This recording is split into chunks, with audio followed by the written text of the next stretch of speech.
Yeah, you can turn it on. You can turn it on. Good job. Yeah.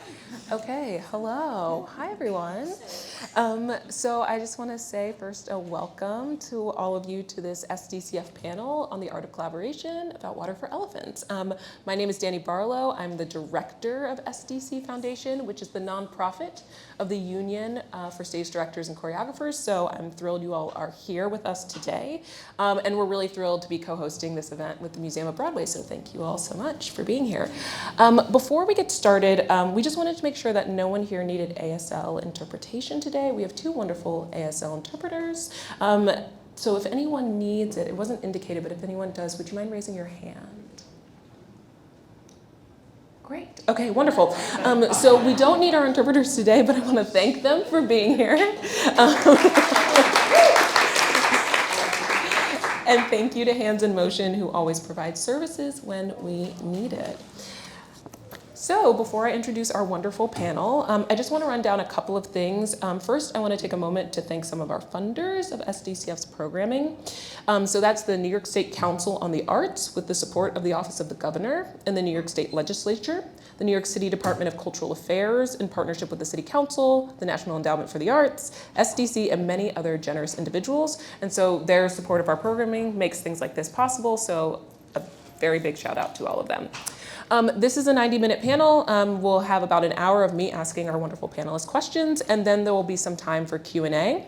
This session, as you can see, is being recorded. So those who miss it, or if you'd like to revisit the conversation, it will be made available in the months to come. So now we're going to get to the good stuff. As you all have your programs, I'm not going to run through everyone's bio, but you should read them because they're very accomplished. But I want to introduce each of them so you know who's who, and then we'll get into the questions. So first, I want to introduce Jess Stone, who's the director of Water for Elephants. We have Shana Carroll, who's the co-choreographer and circus designer for Water for Elephants. And then we have Robb, who's the other co-choreographer for Water for Elephants. All right, so we're just going to jump into the conversation. I'm always going to call on one of you, but all the questions are for everyone, so anyone can answer after that. But I just thought that that would be easiest. And I had the pleasure of seeing the show twice this spring, so if you haven't seen it, you should see it. But I'm really excited for this conversation. So, Jess, I'm going to start with you. Could you just tell me a little bit about how you got connected or attached to the production? What is your history with it? Yes. I was approached by my friend Jennifer Costello, who is one of our general producers, and we had been friends for a while, actually through our kids, and we never talked about work. For years, we never talked about work. And I was out in San Diego directing a play out there, and I got a call from her, and she said, and I still have the voice memo. She said, "Hey, I actually have a work thing that I want to talk to you about," which was really weird and new to hear from Jen. And so she told me a little bit about the project. It was in the very beginning stages. And I read the book right away, and then was sent the first draft of Act 1. That was the only thing that existed at that point, and a couple of songs. And was completely charmed, sounds like a really condescending word, but I was completely instantly stimulated by the idea of turning this story into a musical. And so that's how that began. Amazing. I want to go down the line, so can you go next? No. Turn it on. I turned it off. Oh, you're such a good girl. I was a girl, saving energy, you know. So in September of 2019, so coming on 5-year anniversary, I received an email from Jessica Stone, a cold email, and I always say how it's really good I opened it, because without revealing her email address, I really thought it might be spam. And it was very vague, I think, in the title, like upcoming project. I don't remember, but anyway, so I received an email from Jess, from what I understand, it was Rick Ellis, our writer, who mentioned my name to Jessica, who was looking for someone for the circus mostly, said something about Water for Elephants. I wrote her back, and I think we had a Zoom first, and then I took the train down to, I was in Boston doing a show, and I took the train down to Brooklyn to have a brunch with Jess and also Jen. and first of all, just humanly loved the two of them so much, which is also something we don't talk about as much in this business, but it really is quite important that you spend a lot of time with these human beings and you're entrusting the heart and soul of whatever it is you're working on their heart and soul. And so to get a sense right away that it was in the right place, I think that was a big part of it. And also just Jess's vision of the show and how she wanted to use circus, which really corresponded with sort of everything that I love and believe in about, you know, my circus work over the years. And that was just so heartening for me, because I'm always scared of when people say they want circus in their shows, instantly I get a little nervous that they just want to throw a bunch of flips in. Anyway, so it really corresponded with that. And I have to say that I was actually a huge fan of Pigpen Theater Company that did the music, and our paths had crossed on other projects, so the idea that they would be collaborators as well was just so exciting to be involved in that. I knew the book, I'd read the book, and as a circus person, that particular book, Sarah Grun's book, Water for Elephants, is really known as being one of the few stories about circus that has an authenticity and a grit and a depth and beauty, and so it felt like the right match to be able to bring authentic, gritty, deep, beautiful circus to it. So amazing. There we go. Jesse? Oh gosh. I ended up coming to the project later, after COVID, and I always say I was very lucky because I actually got to see the first workshop at Daryl Roth on video, so I kind of got an idea of what the direction was going and how people were sort of starting to move in the space. I had a little a phone call. I was working on another show, actually. I don't even think you know this, but I was working on another show in Cleveland, and I know who goes to Cleveland. I got a phone call from who actually is now our dance captain in the production of Water for Elephants. And he said to me, you know, I had heard whispers about this show kind of going around, and he said to me, you know, you really need to meet with Jessica Stone. And I said, interesting. I've been thinking about the show, and I still have the piece of paper. And at the time, I was an associate choreographer and looking at, you know, directors I really wanted to work with, and I still have this piece of paper, and the number one on the list was Jessica Stone. And so it was really interesting that phone call kind of came at that moment. So I reached out to Jess, and we went and had French fries and gravy. And I said something terrible, like a non sequitur, like I want to move people or something. And Jess said, "That's great. I think we're done." And then I looked at the script, and then sort of became a part of Water for Elephants. Amazing.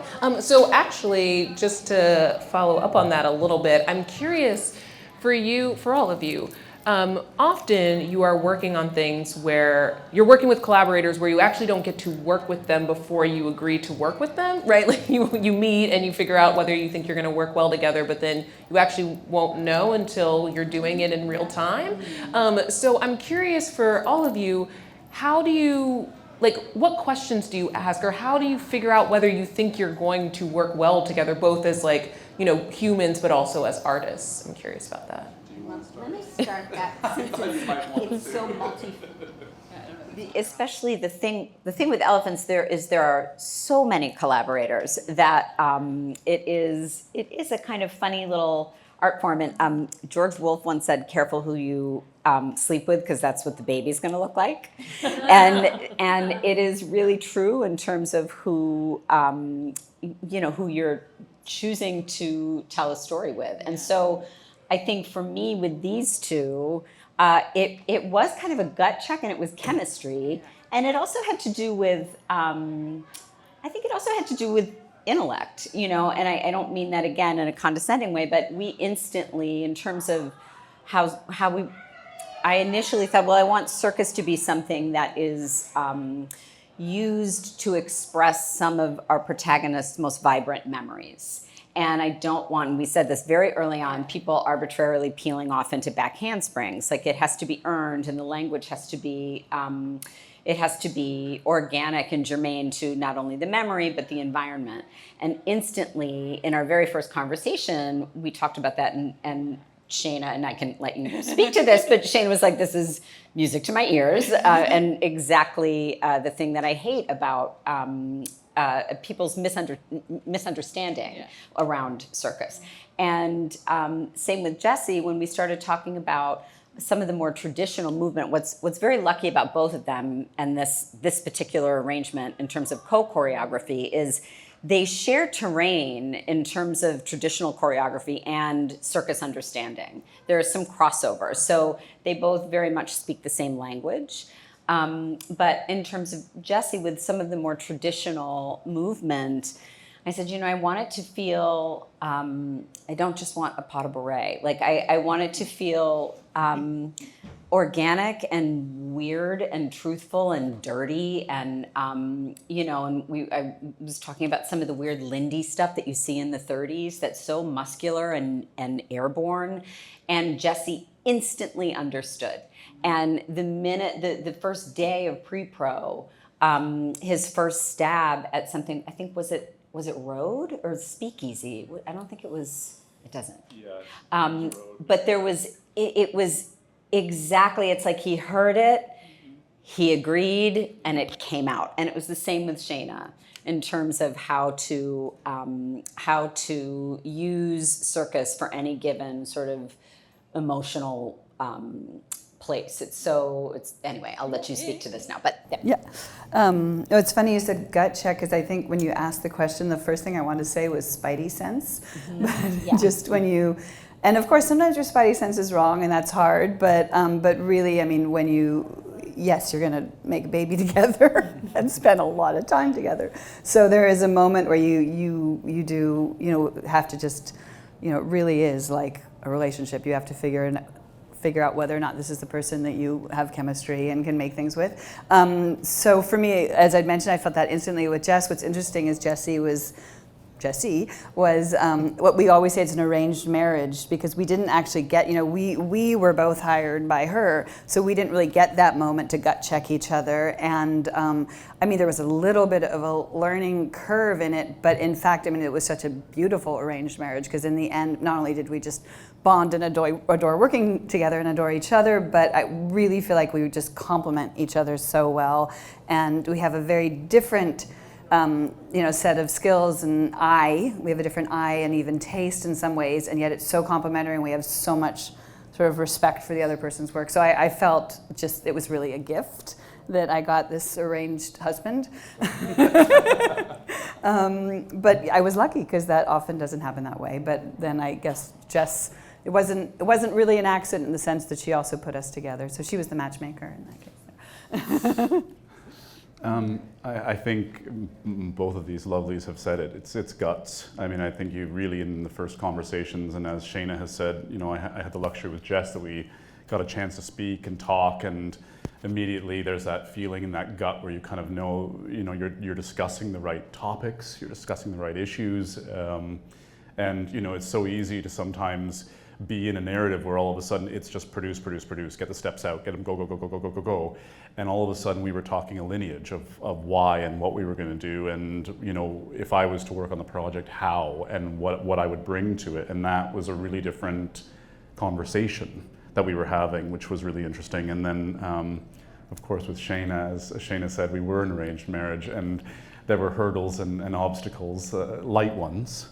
And then it became very clear that, I came from a concert world dance background, so the same in the circus world, it's very explorative, and it's very thinking, sort of outside of the box, instead of, understanding a lineage of 1, 2, 3, 4, 5, 7, 8, and what that means in dance steps. And so that was really complementary very early on, and you could tell very early that we were both kind of sort of pinging off of each other. So your guts know, whether hindsight is there or not, your guts know very early on. Great. And I'm curious, this is perfect segue, because my next question was about choreographing, co-choreography. But I'm curious if there's any more that either of you would want to say about the nature of that relationship between the two of you. But I'm also curious about how, if there's anything you learned about how you help performers understand how to hear from both of you, right? Because, I don't know how often folks are working with co-choreographers, so I'm curious about that. And, same question back to you about working with two people at the same time on one project. I'm curious if you have any thoughts about that. Do you want to start? Sure. I mean, I think it became clear also that we had to be a united team, first of all, that I think there was a danger in terms of like, okay, these are my acts, these are my steps, these are Jesse's acts, Jesse's steps, these are my artists, these are his artists. And I think that when, that really for it to be effective and for the company to understand that we were a united team, there was a moment in the beginning where I think our tables, just the way stage management sets up tables, our tables were on opposite sides or something, and instantly we just said, no, we gotta, like, we're at one table together, otherwise it's, it's never gonna work, and people are gonna feel like it's, competing voices, like mom told me one thing but dad told me another, and which, yeah. We mom and dad. I know that's but so I think that's one thing I would say. I mean, also it's really interesting because it's this real exercise. I mean, in attachment and detachment, and I think that to do something creative, whatever it is, obviously you have to put so much. I mean, so much of your soul, so much of your mental energy. I mean, creativity is something that takes your whole being, so you have to be incredibly attached for it to happen at all. And yet at the same time, you have this other brain, you have the vision and the direction of another human, then you have to put it in their hands and, oh, okay, I guess we're throwing that out, move on. And it's a really interesting exercise in being simultaneously attached and detached. And I think that having a co-person, I mean, in my own company, I have a collective, so I actually have a lot of experience in working with other people. But you're always doing that, like letting this go. Oh, now I'm taking it on. Oh, now I'm letting it go. And I think that's sort of what makes it work, because if you're holding onto your side of the blanket too much, then nothing will ever happen. So that's what I would say. Yeah. I mean, that was very well said. I completely agree. I think there was, as we went along, I think in Atlanta, when we had so little time in our out of town to get the show up, we were looking at a situation where, we were having coming onto the project later, I was looking at, pieces that I was sort of contributing to that felt more individualistic than us collaborating. And as we went along, I think Shane and I kept looking at the out of town going, oh God, I could have helped that, or oh God, I wish I had been involved in that, or oh, I wish I had been on a part of that. And as we kind of got into the New York piece of this with Jess, it became clear that we had this dialogue that sort of just uncompetitively one-upped each other the whole way along. And it was we sort of had Jess there always to kind of go yay or nay, but we just kept jumping and sort of seeing what that kind of possibility would look like. And I think that was something big, because that kind of momentum is hard to get with somebody. And to feel that security with someone, to understand that safety net with someone, that you're not always holding all the weight, but you can throw it and someone else will take it and just fly it. And that became a really cool pattern, I think, for New York. Yeah. That's great. Do you have anything you want to add? You don't have to. Yeah. The only thing that I will add is that, we also, our composers, the Pigpen Theater Company, there's 7 of them.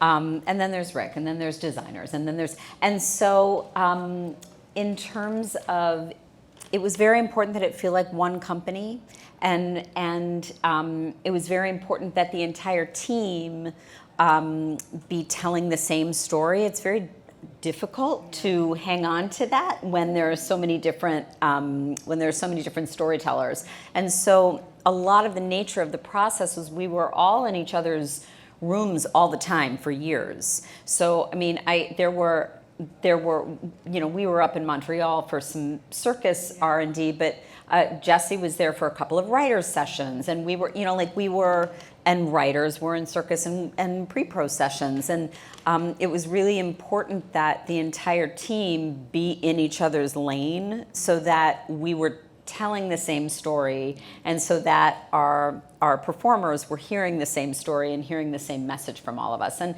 I think in any situation there will be a moment where you'll get confused looks from an actor, and well, Jesse just said this, and but that's very easy to straighten out.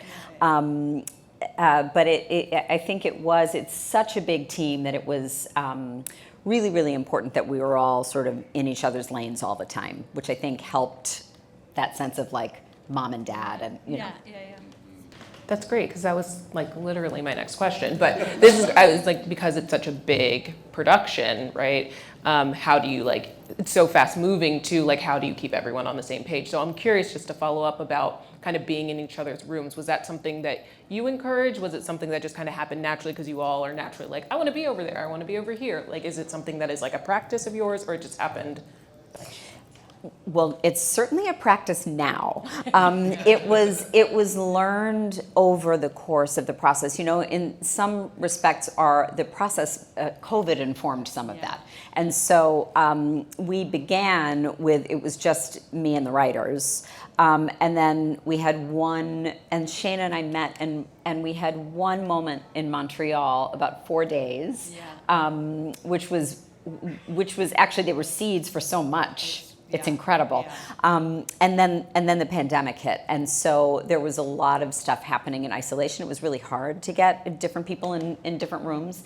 And eventually coming out of it, I learned very quickly, I got sick of sending 90,000 emails to 90 different people. And so I learned very quickly how important it was. And with a new show, and especially something like this, you know, a circus choreographic moment can inform the writing, or the writing can inform what we may do with a moment with the choreography in the speakeasy, or, you know, so much was happening simultaneously and informing everything that it really was a necessity for us to all be in as many of the same rooms as possible. I don't know if you want to. Sure. I mean, I turned it off. So responsible. I mean, I'll add also just on a technical level, actually, that I think the uniqueness about circus as well was like I had to talk to the set designer really early on, and to the costume designer even. And so there was already a sense that there was something, I think, instantly collaborative, just in that, you know, we were talking about how to build a tent and, you know, and make it work with the pole and And so, I mean, that's more of a technical aspect, but that just sort of creates bridges that aren't necessarily there. You know, it's so early in the game. So I was just going to add that little piece. Yeah. Great. So I'm curious, as maybe some people are who don't direct or choreograph, but I think about some of the big numbers in the show, and I think specifically about numbers that have some dialogue in them, and they also have like they're choreographed as well, right? So that requires a collaboration between all of you. And I'm curious about if a lot of that work happened in what is pre-production before the like actual rehearsal process starts, or does it happen in the rehearsal room, knowing that you've got limited time, probably in all aspects, but like, does a lot of that work happen before you start first rehearsal to build some of those like really bigger numbers that you have in the show? You want to? Well, it depends on the number. A lot of it, I wish I could say it all happens in rehearsal. There's no way with a show like ours. So much of it was pre-pro. Something like Road Don't Make You Young, which is this number where our protagonist comes off a train and he is suddenly, he's basically on an open field, and by the end of the number, we've learned about the grounds of the circus, we've met some of the major characters, we've learned about him, that his heart is breaking, that he's actually wildly competent and smart and loves animals. And we see insane, beautiful acrobatics and choreography, but we're also learning that it is diegetic, that we're not just seeing people cartwheel for no reason, that and people are climbing up a pole to actually hammer something. And by the end of the number, we've raised a tent and we are in the tent in a performance. So that took 6 years, without a doubt. That took 5 years, 4.5, 4-ish of pre-pro, and it started as basically a single chorus and unfolded and developed as a result of all kinds of artists working at the same time. Imagining what the vocabulary for the animals needs to be, which actually was a little later in the process. Imagining what just tricks alone, and which you can speak to, imagining how we want it to move, how we want bodies to move through space, working with the set designer on how we get from the fairway to the menagerie, and how we're going to make that feel and still have space in the sky for people to raise a tent. It was many different artists solving problems at the same time. The song is called "The Road Don't Make You Young," so that's what we always joke about, that it really didn't make us young.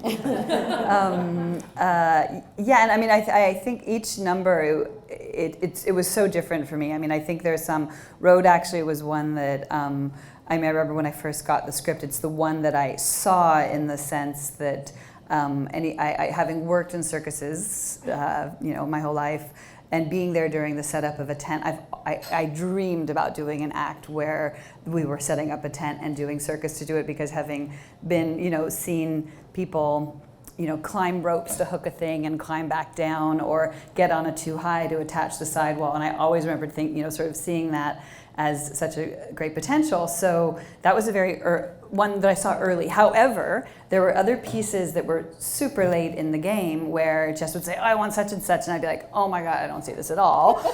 Like, you just feel like you're just pulling it out of, and that was really interesting, because then there was like some incredibly surprising results from something that I would not have myself, I didn't see the genesis of in the same way of like 5 years ago. I was like, oh yes, I see what this can be. This was more like, okay, I'm gonna follow the river and see where it takes us.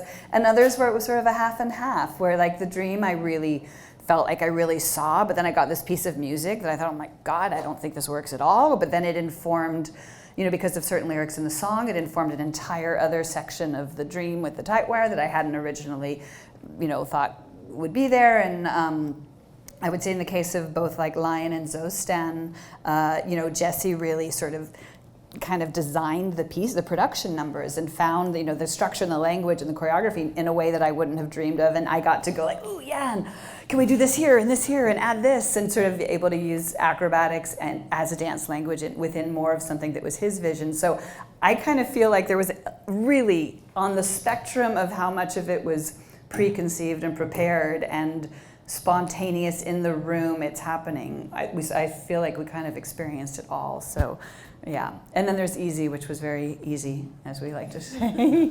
Yeah. But yeah, there was wine and brie and cheese brie and apple sandwiches. Mm-hmm. And Jess said, maybe we could do something for the horse. And I said, oh, how about if we do this?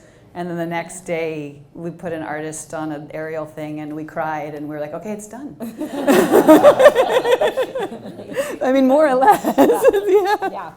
But like the rigging for the tent, yes, that was like 2 weeks. Yeah. So in terms of pre-pro, we never would have made it to a run through in the room had we not done that in advance. Because it's very complicated keeping people alive, keeping people safe and raising a pole and raising a tent, and that was a lot of stuff that had to be determined in advance, and in a room with humans as well. It wasn't just something that was theoretical that you and Danny, our circus, our technical designer, and Talk, our set designer, we couldn't have done that theoretically. It needed to be in a room in advance. Jesse, do you want to? I think we touched, I didn't get any wine or brie, just so we're all clear. I just want to point that out. But I think something that is interesting about pre-production versus rehearsal versus tech versus what we see on the stage. And I preface this by saying that Jess Stone always mentions and whispers into my ear, I'm a very visual learner. Everything is, I didn't read as a kid, and the way that I sort of learned lineage of storytelling was seeing plays and seeing things be told, in whatever facet. That was sort of how I learned, what an introductory paragraph was. But I think, yeah. I have a funny story about that. About me? Mm-hmm. We may share it on mic. is that you go into pre-pro and one of the nice things about Jessica Stone is that Jessica attends pre-pro, which in a lot of situations some directors do not, but just comes, and you kind of create your best shot in pre-pro. I feel like you kind of go, okay, we got something, and then you put it in the room and you look at it and you go, that's not it at all, or that's exactly it, and then you pray that you've done enough homework in pre-pro that the biggest pieces stick, so that you've got room and you've got time for those pieces that are not going to align. And I feel like, I say this again, probably with hindsight goggles, but I truly believe your gut knows, even going into the rehearsal hall, what's going to happen and what is going to be kind of on the sidelines or a little iffy. And I feel like that's what you kind of save time for in rehearsal. Maybe. Maybe. I left it on. Thank you. Yeah. So no, consider it. You saved always being a good partner. Saving. And I'd actually just quickly say, I'm back. I keep mentioning the technical side, but when Jess was saying the thing about it took us 2 weeks for the tent, it was also very ambitious. A lot of what we're doing on that stage is incredibly ambitious in so many ways, and so it's something like The Road Don't Make You Young. I mean, the layers that it took. And the time that it took, and I mean, I feel like we're all so happy and proud when we see the result. But I mean, it was just we talk about chipping away, but it was a big, it's like elephant-sized bite to take off. Here we go. Just quickly, because I hate the feeling of 100 people in a room turning to me and being like, "What do you think?" and me not having an answer, I tend to over-prepare so that even if I don't have the right answer, I have something to say. So in terms of like staging, there's a lot of people on that stage, and they're always there, and they're always moving, and they're always coming and going, and they're always carrying something and pushing something. And so I wanted to save time, and I wanted to be a good girl. So I had these Legos and these little tiny people, and mega Legos, and stage the whole thing with the little people, and here's who's going to have the saddle, and here's who's going to bring the apple box, and here's who's going to have the bag of feed, and this is how we're going to blah, blah, blah, blah, blah. So I had it down. And I met with Jessie. This was first day of rehearsal in Atlanta, and I was like, okay, just so you know, here's what I've got. Here's who's coming and going, these 90 million people with all their tasks, and I want you to know it so that you've got it, so that we don't go into crazy land and we change suddenly and we're in crazy land. And he looked like he was gonna die because he's not a visual learner. And so I was he is a visual learner, and he's not a like, no, exactly, an oral learner.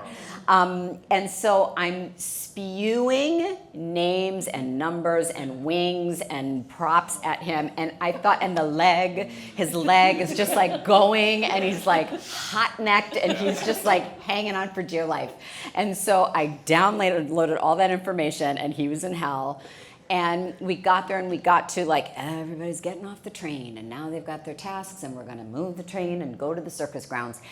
And Jessie, I gave everyone their task, and they started to do it. And Jessie, I swear to God, he looked at all of those people doing all of those things in 5 seconds, and he was like, I think if Sean moves the saddle, he can be back over to scaffold 1 in time to exit. And he saw it. He's with all of those people moving and doing things. He saw all of it, and it went inside his brain, inside his body. And then he added a little olive oil and made it better. Like, I don't know how you did it, but truly, he is a kind of genius visual learner. Mm-hmm. Amazing. So I'm curious, just talking about all these different elements, I'm really curious about tech and previews, but I'll start with tech. So that's when obviously all the technical elements come together. So I'm curious because of things like pitching the 10 and making sure it's right and all that, like when all those elements come together while you're in the tech process, how do you balance, or how do you think about the balance between what you want and what the like set or space can provide you, right? If it's like, oh, not everyone's gonna fit over here, we need to like move this over there. Like, how do you balance like deciding what you're gonna fight for and what you're gonna, if you have to let things go? Who wants to take it? You want me to take it? That's a me. I know. I just didn't want to All right. Oh, thanks. Well, it's hard and it's a little panic-inducing because you have all your plans and then something's not working. Either sight lines are wrong, or yes, the balance is wrong. But again, at this point in the process, there is an incredible group of people who I think we all trust dearly. There was a moment. This didn't have to do with traffic patterns, but talk about having preconceived ideas and letting go and giving up and what's the difference. I had an idea about the formation of Rosie for 5 years, and I saw it. I believed in it. I wanted it to happen. We called it Elephants Assemble, and it just wasn't working. It stank, and it was just, no matter how hard we tried, it was cringy. It just was not working, and there was this moment where I was surrounded by 20 people who were like, okay. And the team was just like, we were in the trenches together. And so some of that is, hopefully you've spent some time loving on each other, listening to each other, helping each other out, and trusting each other, so that, in the end, we came to something that I think is actually really tender and exactly what it should be. But we would not have gotten there had it not been for a team of people who trust each other and trust and love the story and trust the story. And so some of that is that. It's the sense of team and even family, which is a tricky word sometimes, but I think in our case true. And you have to be brave enough. That was, a conceptual idea that failed, and then we all rallied. But in terms of changing things on the fly, you just have to be brave enough to pivot and change on the fly. And there are some things in tech that go like wildfire, and you don't expect it's going to be so easy and effortless, and things come together, and you suddenly tech 20 pages in a session. And then suddenly something that never gave us a lick of trouble takes an entire day, and you just have to hang in there and have a little faith and have a little patience and a sense of humor. How'd I do? Yes, good. Yeah. Turned it off. In addition to being able to swerve and being able to let go of things, I think the other thing you have to have the spidey sense about is actually when to hold on to, and that's what's really interesting is you stop seeing it and you get bored of it, and you get, especially we had the pandemic where we had to sit another 2 years through the same ideas. I don't know what but and that's something that you really have to be careful of too, and go back to okay, wait, no. I do believe in this, or I know there's something through it, and we just have to keep bushwhacking our way through, and to understand the difference between when it's time to just keep insisting and hammering away, even if you stop seeing it. Silver Star. Oh yeah. Silver Star was just us hanging on for dear to life. it. Yeah. And so it had a combination of believing in it, even if it's not working, believing in it, and knowing when you have to go, and also knowing when you have to give up. And the thing of losing, and remember when that's a whole different thing, but when we suddenly realized that the playing cards. Sorry. That's an example of when you stop seeing things. Sorry. It's a really dumb example, but originally it was scripted that the elephant Rosie will be playing poker with the cast, with the characters. Can't speak, sorry. And so we had these huge playing cards, so the elephant trunk would be able to pick them up, and that element was cut, and they were just playing poker. And one day, embarrassingly late in the process, we're like, wait, why do they have giant cards? Sorry. That's the segue, folks. I think the only thing to add to that is that I think one of the listening, actually, in terms of the dialogue here, is that I feel like an objective is to try and find, based upon family and trust, is to find that lineage very early with the collaborators, because I think once your brain is no longer thinking, oh, does Jess think this idea is stupid, or does Shana not like this step, or Or what is Jess thinking if I move people over here? As soon as your brain's not doing that anymore, I feel like you're free. And you're not fighting anything to sort of, you're able to kind of give your best sort of foot forward. I say this just as a little segue, a tiny little anecdote, but a little story that's funny is that Jacob, who's our leading male, Grant Gustin in the show, in Zostan at the top of Act 2, the big number, there's a small little moment almost at the end of the number where Grant dances. And I had a little session upstairs when we were originally rehearsing out in Long Island City for the show. I had a little session upstairs at the end of the day. It was 5:30, 5:40, with Grant and a couple of other of the actors in the ensemble. And we came up with this cute little trio. And we went through it. We went through the rehearsal process, and we showed it to Jess. And Jess watched it at the very end of the day, and it was like, okay, 6 o'clock, let's go, done. And I went home and I was like, ooh, I gotta change things. She didn't like it. She didn't like it. And I came in the next morning, and we picked up in the same place in the rehearsal process, and we're starting that number again. And Jess looks at me and she drops her bag, and the first thing she says is, I don't know how you came up with that step, but I love that one you where they jump with the 2 feet and doing it. I had changed it overnight and taught the 3 of them. And I said, Jess, it's gone. And it was that moment that I realized, oh God, the trust, let it go. Let that go. And I feel like that's something that I've been listening to that really was kind of tweaking in me in terms of finding that relationship early on. I feel like that's an objective.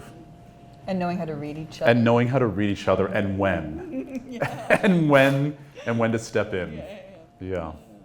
Amazing. So I'm curious also just about the preview process. I know for Broadway previews can be pretty long process, but I'm curious what happens when the audience joins the process and what you learn kind of like, I'm sure watching the show, 30 times, a bunch of times, but what are you kind of like looking for from the audience in terms of like whether they're receiving things or what are you looking for, and like how does that inform any adjustments that you're making since you're like, this is the thing that we're showing them, and what shifts in that time? You're like, Jazz?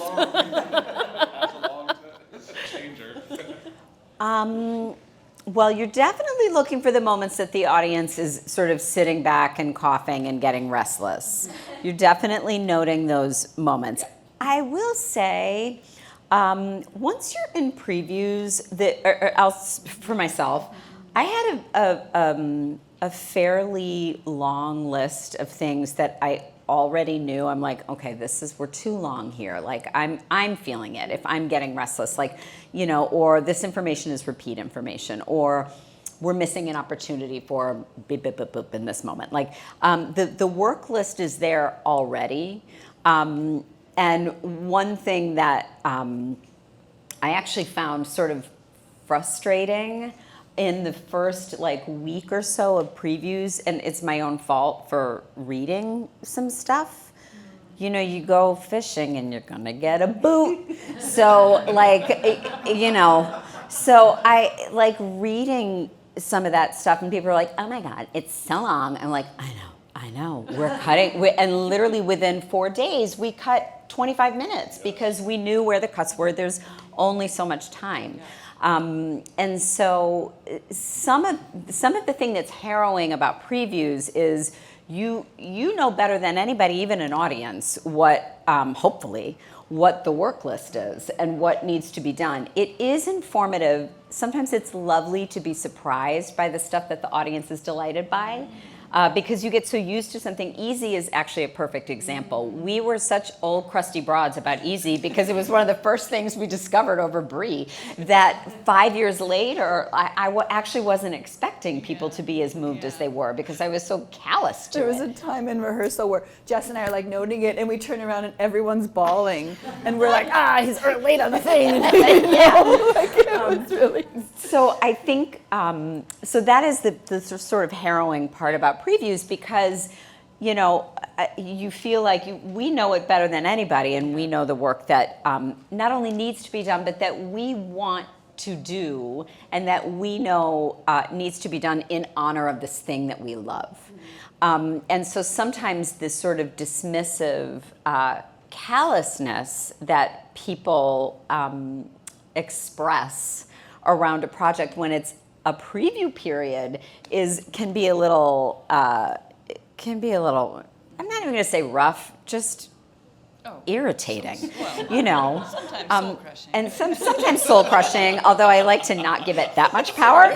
But it can be a little irritating. And you know, sometimes you have to hear it. Sometimes you have to hear where, okay, so this is not working, and whatever that person's pitch for a solution is maybe not where we're going to live. Yeah. But what we're hearing is repeat feedback around these few things that's not working, and that is valuable. 9 times out of 10 we know it, and we're just trying to get to it in time. But you know, so that to me is hardest. Yeah, I mean. First of all, just the very idea that, I mean, the way it's structured with previews, you know you have previews. So, of course, you want the show to be as finished as possible, but you also know you can keep working. So, by definition, you're actually kind of opening something that is unfinished.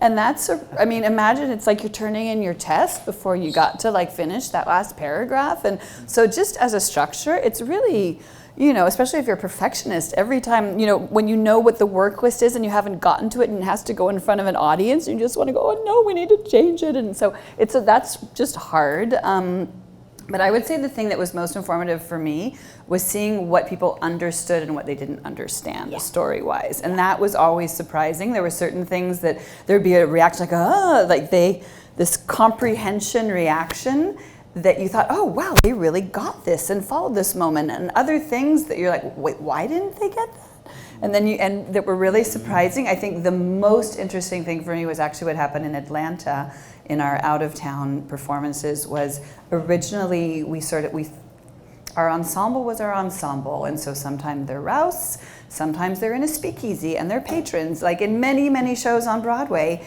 And what we discovered was the audience was reacting to the people on that stage.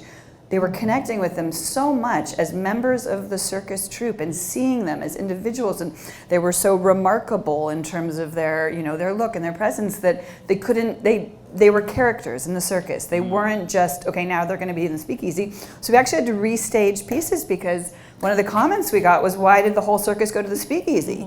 And we're like, no, it's not. They didn't. That's right, you know. The easy answer was they didn't. Yeah, and it was really, I don't know about you guys, it was really surprising that we thought this thing that would just be understood. Of course, it's a common theater device.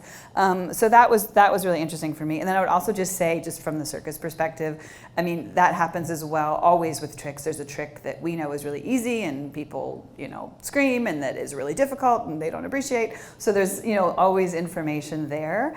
But in the context of a theater as opposed to circus, you know, we are using it to tell the story. So we don't necessarily want people to start clapping in the middle of an emotional moment, but at the same time, there's a clap that takes us away from the story, and there's a clap where we're still in the emotion, but we're also appreciating it. And sort of, it was never the same for a long time. And we sort of had to fiddle so that the right type of circus appreciation was happening, that was, you know, more in conjunction at the right moment. So I would say that. Jesse, Robb. The only thing I'll add is that I think for those that don't know about the preview period is that I think the work accelerates. I find that, you know, for those that don't know, the preview period is just it's like getting the recipe right. And I feel like those that, you know, have been in it know that it's just night and day trying to find the right formula, the right lineage, and the thing. And Jess always used to say that it was kind of funny. When they say stop, you stop. That's it. You work till they say stop, and you're constantly fighting against the clock to try and get each little piece, and it becomes priority. We prioritize, and you sort of look at the list and you go, well, what is the biggest? And then you go down from there and you kind of look at that, and by the end of it, hopefully you've ticked everything. Yeah. But they definitely say stop. We could have kept going. Somebody said that opening night is actually a snapshot of the moment that everybody told us to put our pencils down, you know? And it's really true. Like, I still look at it, I'm like, I want to get in there and noodle with that moment again. Yeah. just before we go to ask any questions that folks have, I'm curious if you all would just each speak about your favorite number from the show and why.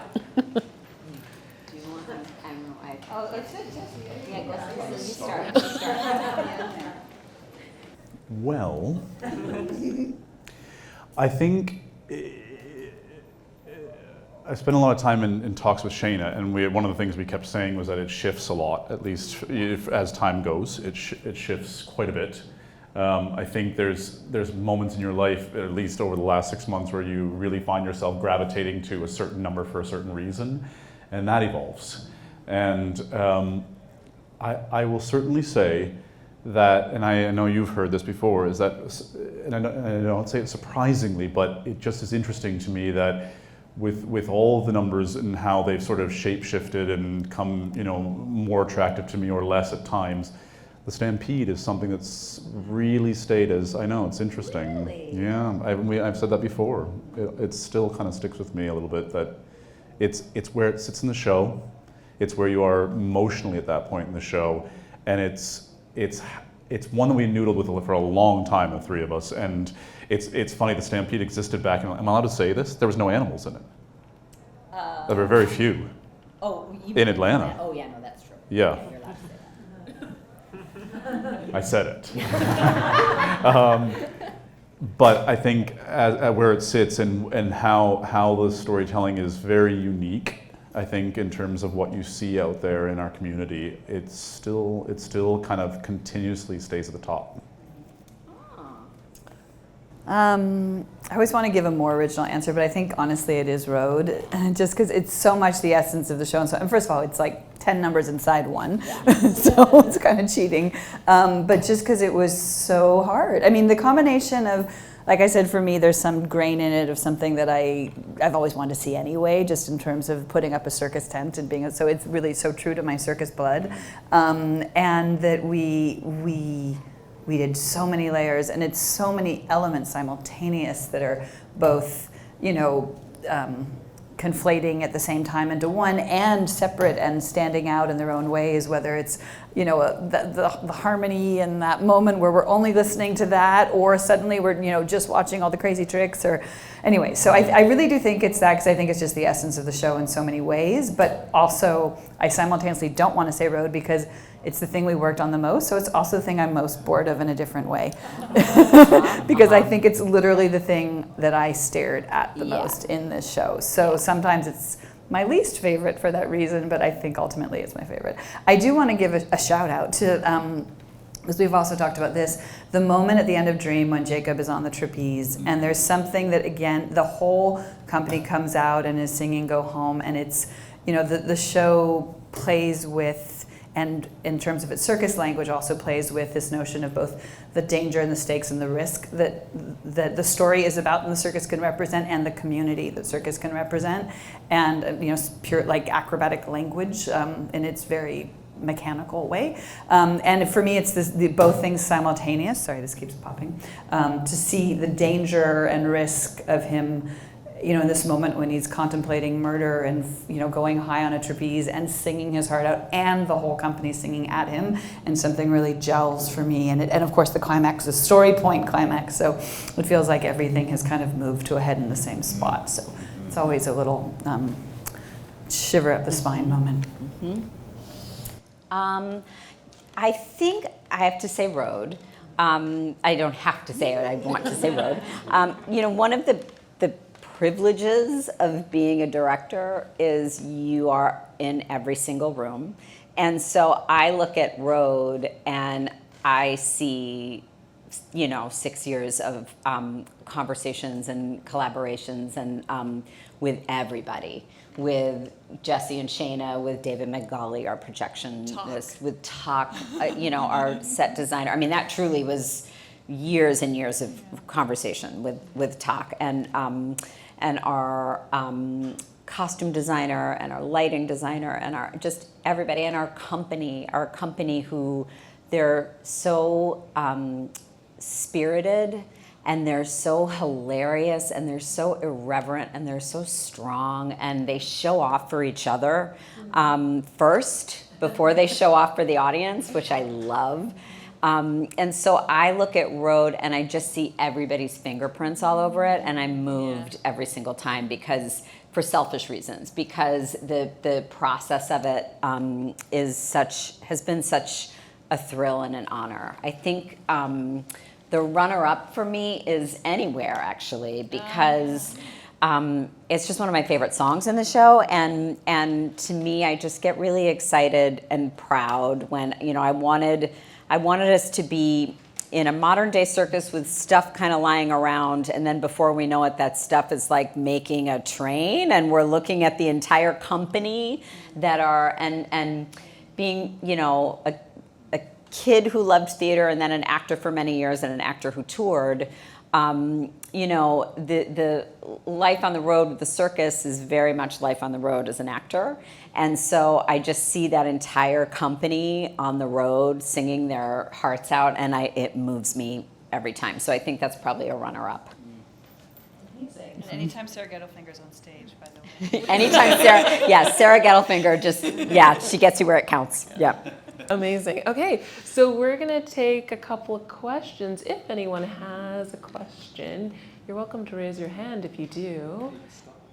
Yes. Yeah.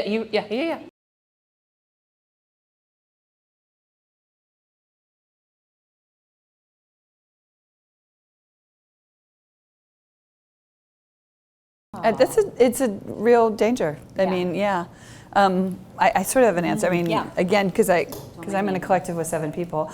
Well, one thing we often say, and it's contrary to the sort of, you know, yes and compromise and all of that, is that the person who's the most passionate about it, like let them run with the ball in a way. I mean, this is not necessarily, this is sort of our rule in sort of our own company, that sometimes, because the danger is that the compromise, the thing, okay, I'll kind of do that, I'll kind of do that, I'll kind of do that, and you get this sort of lowest common denominator of ideas. So on the one hand, you do want to find the Venn diagram magical middle that we all agree on. On the other hand, you need to listen to the person who's the most passionate about it in the room, because they probably know something you don't or see something you don't. So that's often what, I mean, even if I think about when Jess says, I want you to do this, sometimes I'm like, oh, I don't see it, and I'm really passionate about something else, and we'll tell her. And suddenly she's so passionate about her idea that I'm like, okay.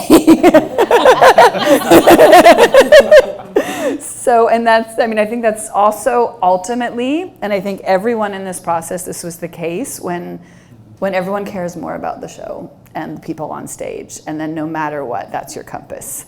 And you all just want, I mean, you have different ideas, of course, on how to make it happen, but you're all, no matter what, rowing together in the same direction on that boat, or otherwise you're just gonna never get anywhere. So that's what I would say. The other thing, when there's a huge team of people, you know, I just mentioned this under my breath to Shana, there was a moment when we were in Atlanta when we got to a moment right after I Choose the Ride, and things were just slowing down in Act 1, and we couldn't figure out why.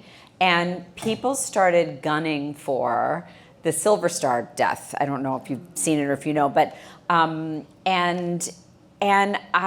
we agreed that things were slowing down, but I was like, but we need to use circus for this moment.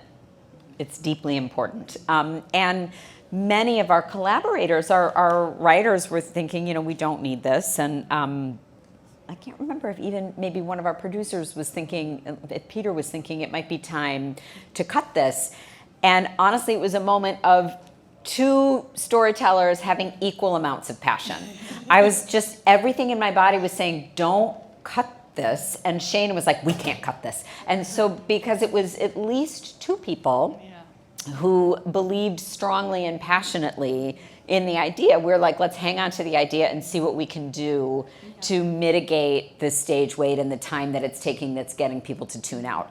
So that is also a tricky thing when you have a huge group of people telling a story and there's disagreement, and sometimes as the director you have to make a call, which is sometimes scary, especially if you might be on the fence. The Silver Star death, I was not on the fence, but I needed bolstering.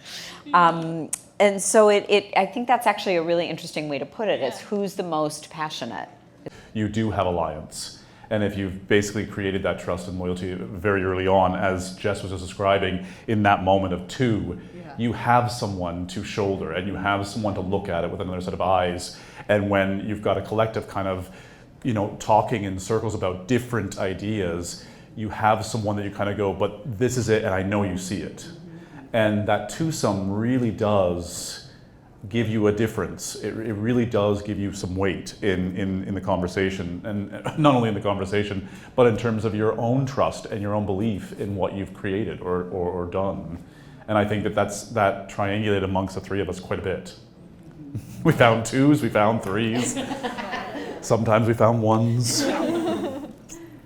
Amazing. Are there other questions? Any other questions? Yes. You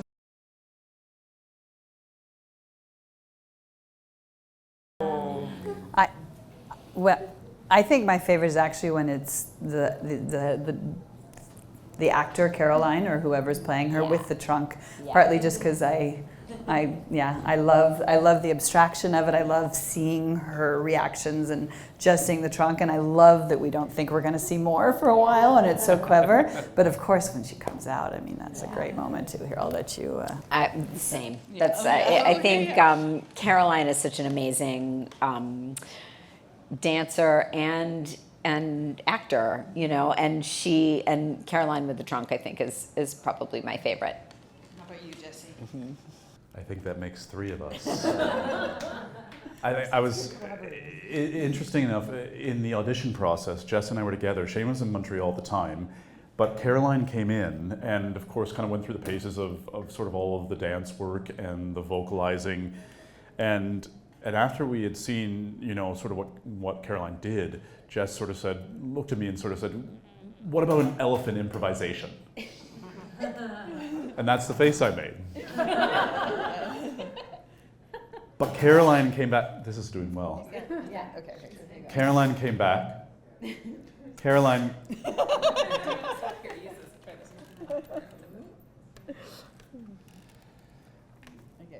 Caroline came back. Oh.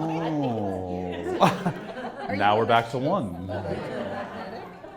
Caroline came back. And when she kind of worked on the process of interpreting Rosie and the trunk, and she had nothing to use in the audition process, it was such an interesting revelation. I mean, I just kind of looked at Jess, and the spirit of the elephant came alive inside of Caroline. And it's so interesting because I feel like that's one of the most incredible compliments that has come frequently from audience members seeing the show, is seeing the spirit through Caroline in that moment. And that's a repeat comment, and that was all the way back to the infancy of her audition, which was kind of amazing. Yeah. Okay, are there any other questions? It's a full circle for me because, as I said yesterday in a little talk back, I was in Cirque du Soleil 20 years ago, and so I had a circus family of my own for a couple of years. And as I said a little bit in the beginning of this, I came from a sort of concert dance background and then theater and musical theater background. And so the idea of this story and what Sarah Gruen wrote is such a culmination of all those things. And so for me, when I was sort of hearing the whispers of it around the universe coming together as a production, I was so intrigued. And then, as we talked a little bit about in the beginning, the idea of this conversation with Jess and I, and the way that Jess was talking about it, being in this very diegetic world and everything sort of moving, the movement, really being a storyteller inside of it, was everything that I had kind of worked at in the last 20 or 25 years. So that was my real attraction to the project.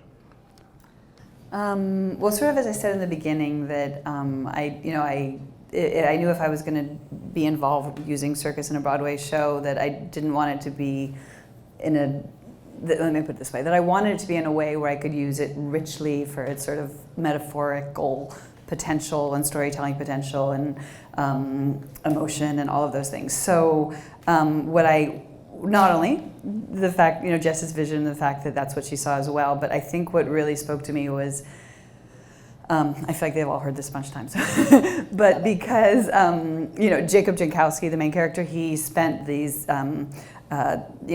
pivotal, formative years of his life in the circus. And so this idea that now it's a memory play and that his memory is sort of conflated with circus language, and that, as Jess said, we're using circus to tell the most poignant memories. And I feel like that's me. Like, I've spent 35 years of my life in circus, and literally that happened. I always give the example of, like, if I'm at the doctor's office and there's a lamp above me, I see an aerial act, and I go through my life sort of seeing the world as, how can it be told with circus language?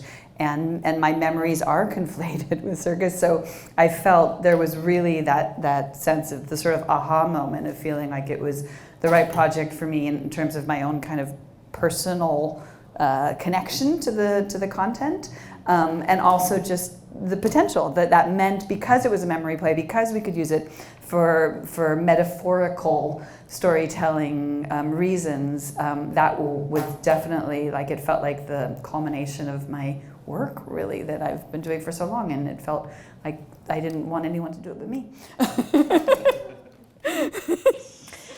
I feel like my answer is a little bit of a bummer, because when Jen first approached me, I had never done anything that big, and so I read the book and I loved it, but it's full of so much. There's such ambience in the book, and there's so much historical detail, but that doesn't really sing. And then I read the first draft of the first act, and I thought, well, that's sort of compelling. And I think the cornerstone is a memory play, because you can do so much theatrically once you're not trapped by something literal. You can do so much. So that's sort of interesting. No one is ever going to give me this job. So I guess I'll just meet on it and see. And so when I met with Jen and Peter, I never imagined I would be given the job, and I just gave them my thoughts on the draft and what maybe the direction it maybe could go in. And Peter said to me, "What makes you think you could direct a $20 million musical?" And truly, I didn't say this out loud, but I just thought, well, I probably shouldn't. So that's my answer. And he said, how would you do the elephant? And I said, I don't know. He said, have you ever worked with puppetry? No, I have not. Have you ever worked with circus? That's no. And he said, I want you to go and think about this, and think about how you would do something like the Stampede and the elephant and the train, and come back and talk to us. And so I spent, thank God I had the time. Like, children were in school. I had the time. And I spent about 2 months poring over images and reading a ton of stuff, but mainly poring over images and just imagining and thinking about, well, what happens? What does that? How might we do the elephant? And I started looking at these images of these line drawings. And there was just a very literal gesture with a spine. And there's these beautiful sketches of these circus animals. And I thought, well, negative spaces. And I just was given time to dream. And I don't know that we're often given that time. And so I went back and met with them, still thinking, this is like grad school for me. So I'm just going to see what it means to pitch this thing. I'm still not going to get the job, but I'm learning how to pitch what it would mean, what I would do with a musical like this. And there were images. It was basically a PowerPoint presentation. And I just dreamed and came up with things that made my heart sing around all of it. And then Peter cried. It makes me cry. Peter cried in the meeting. And then I found out that I had the job. I also had to meet with Pigpen and Rick. And it was like 8 meetings and a pitch. It was a really long process. But so because that's how it started, it was easy to feel who I wanted to do it with, because the ideas took some time to sort of marinate and form. So it became easy to find my partners in crime. Amazing. Any other questions?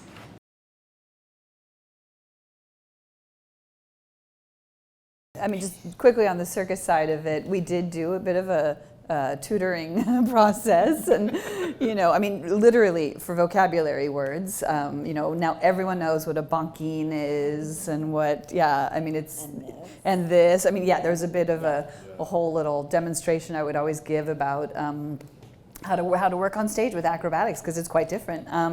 So we, and actually I would really credit our stage management team a lot, because they were excellent at driving that, spearheading that, and really giving the space for that. And I mean, also now their circus knowledge is through the roof.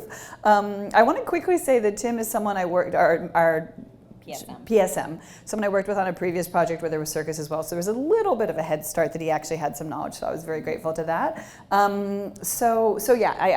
We did a lot of, and we were really conscious of the fact that this was something that we didn't want to be, well, sometimes we literally were speaking French, so we were speaking another language, but we didn't. But for the most part, we were trying to, we're thinking about the fact we wanted to loop the whole company in at all times, so everyone was aware. I mean, I admit it was hard sometimes, because we could get into the circus people could just get into our world and our language, and everyone go, I don't know what you're talking about. So, but really, it was just so there was so much conscientiousness all around us to make sure that wouldn't happen. Do you want to add to? No?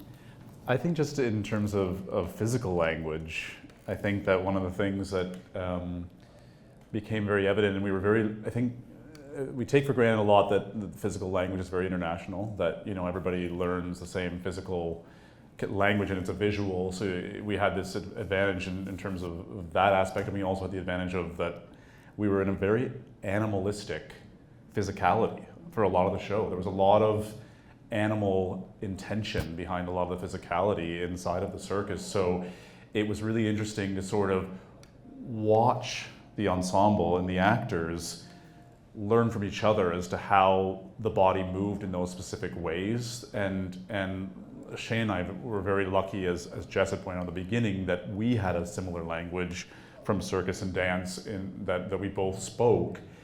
And then that kind of became almost like a telephone game, and I feel like a lot of what actually came out on stage was a bit of that telephone effect, which we sometimes talk about, is that one person started the physicality, another person did it this way, that person did it that way, and we sort of collectively found a language that was universal. And I think one of the most incredible, I've said this since the beginning, I said this months ago, that one of the most incredible compliments is that many that come to see the show have absolutely no idea who is in the circus or who has circus training and who doesn't. And it's a huge surprise to people that quite often to find out that, what is it, seven people are circus trained in that entire 23 that are on stage. That's usually the big surprise, and that's, I feel like, is the biggest compliment. I just want to... It also went the other way in the sense that there were many members of the circus troupe who really didn't know theater. And there was a really wonderful moment, I remember, with Gab, who also his English wasn't great, when he was on stage and just said, okay, can you just go a little upstage? And he said, upstage. I mean, really, really, Most sincere. Most sincere. I mean, of course, especially the ones who had more, sort of athletic backgrounds and less performing backgrounds. And of course, we hired these 7 people, 9 with the swings, for the most part, because they did have, of course, a great deal of performing experience. So there was a spectrum amongst them. But whether it's, music or, standing on a number, dancing on the number 12. We never do that in circus. So just that. Yeah. And again, it goes to it being really important that we're all one company. So, we sat and did table work for a day. We sat around a table and did a read and sing through, and then we talked about, in Atlanta we did table work, and then in New York, after we'd made all the changes, did more table work. And our acrobats who have no lines sat there and we talked about the story, and they had things to say about the changes that were made that felt good or felt confusing, or we all were together learning music together. We all were together learning choreo together. So I think that because it was, there's no way to do the show if we're not all completely in the exact same circle. And this is where I'm a broken record, but we figuratively and very literally are constantly holding out our hands and catching each other. So there's no way to do the show unless we're all speaking the exact same language. And so I think, again, even rehearsing, we're all basically in the same room. The other thing about rehearsing that was really unconventional, because there's a different process. There has to be, very real training happening for some of these tricks. Again, they're athletes. So we had some learning curves. The first time around, we did it in the morning and we would stage in the afternoon. And while acrobats were training, people would go off and do choreo and music, but then acrobats were never in the choreo and music. So that was a challenge. And then by the time we got to staging in the afternoon, everyone was completely, dead. So in New York, we switched it, which worked better. We would stage in the morning, and it was also a way for us to all be in the same world again. And then would go off to our corners in the afternoon. And that was both really cool and really challenging about this particular process, because it's not just, someone is sliding down a pole, someone's singing, belting his, heart out. There's also puppetry. So, and nobody had done that. So, and everybody does it. So, it lends to a kind of grace in the company, because everyone's always showing off and a little outside their lane. So there is a tremendous amount of humility in the company as a result. But it was hard to to find the time in an 8-hour day to attack all of those skills. That was definitely a challenge. I just went off on a whole other topic, but Very informative, though. Appreciate it. Okay, so I think, is there one more question before I...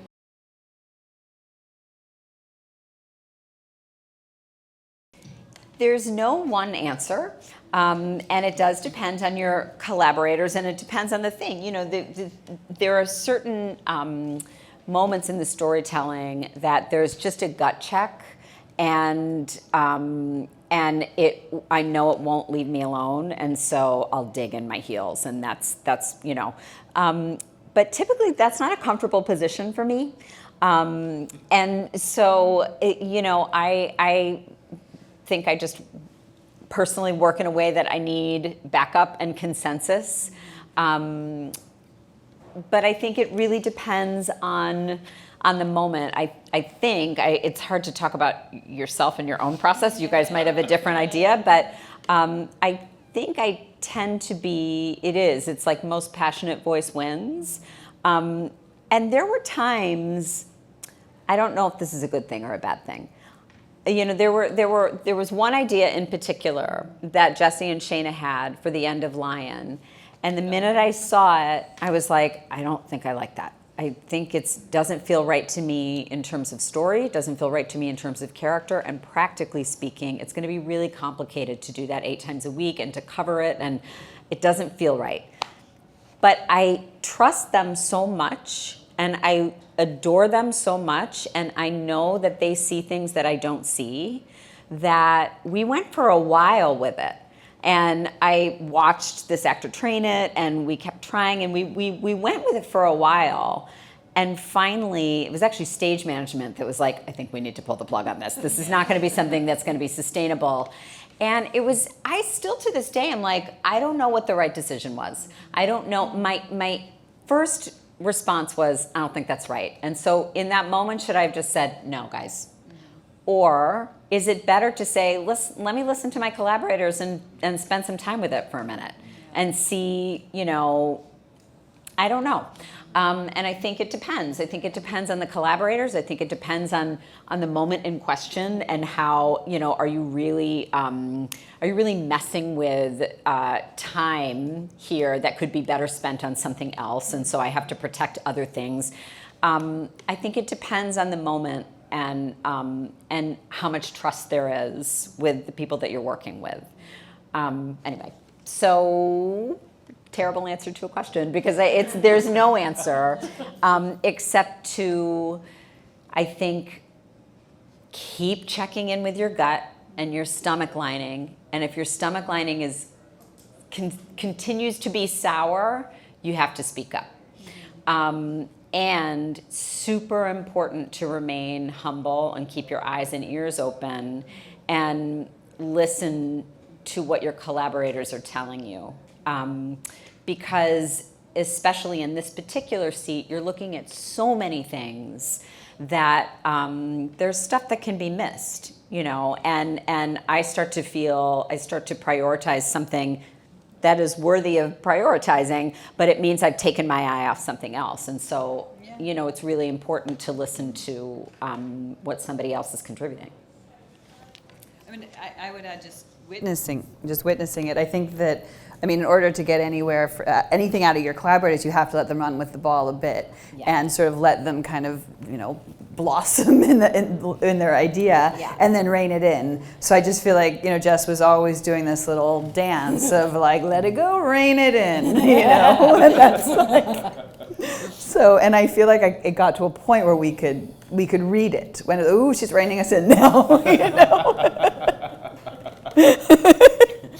So, and it, I'm sure it felt, like you were saying, like, you weren't even knowing in the moment if it was the right thing or that there wasn't really a method to it. But it actually, if I think back on it, it was almost a regular ebb and flow of the, letting it go and reining it in. And so I do think there is a rhythm there that maybe you weren't as conscious of that's just true to the process and listening to stage management too. Yeah.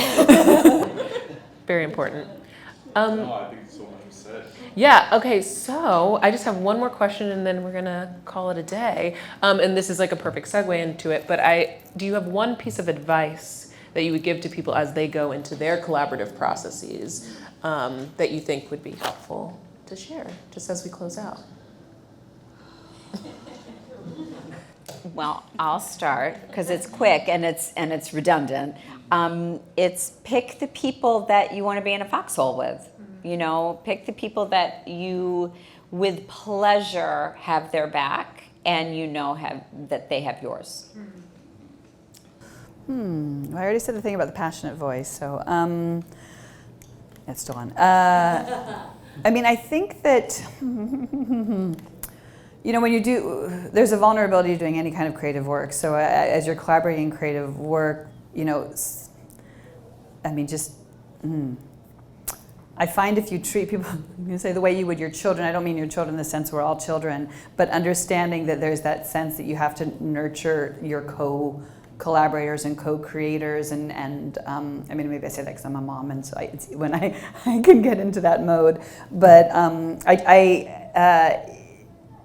just that sense, okay, maybe I'm gonna restate that, but the sense of being a family and a team and allies, and you trusting fundamentally that you all want the same thing and you are all one unit, then there's, because otherwise you get the push-pull of it all, and that's the danger. So I guess that's an easier way to say it. So maybe forget the children thing.